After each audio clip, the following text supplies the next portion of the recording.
شپږ څلوېښتم سوال دی چې آیا د کفارو سره دوستی کول یا د هغوی مدد کول جایز دي؟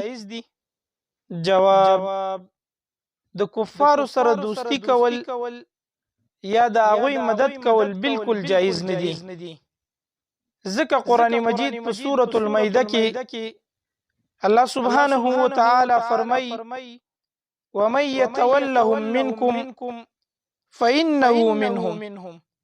او څوک چې په تاسو کې دغه کافرانو سره دوستی کوي، د دوی سره ملګرتیا کوي، فإنه منهم، یقینا دغه خلک هم د هغوی نه دي.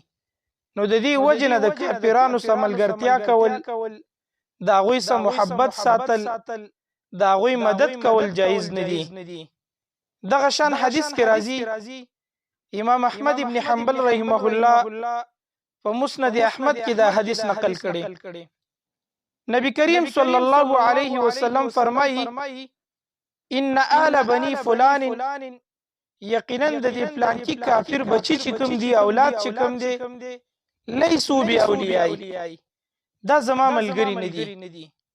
اگر چې دغه کافر د رسول الله صلی الله علیه وسلم رشتہ دار هم راتلل، لیکن بیا هم د الله رسول صلی الله علیه وسلم او فرمایل: لیسو باولیاء، دا زما ملګری نشي کېدی او نه زما ملګری دي، ځکه دا کافران دي.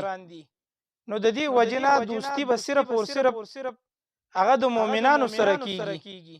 د کافر سړی سره دوستی کول، د هغې سره محبت ساتل یا د هغې مدد کول دا جایز نه دي.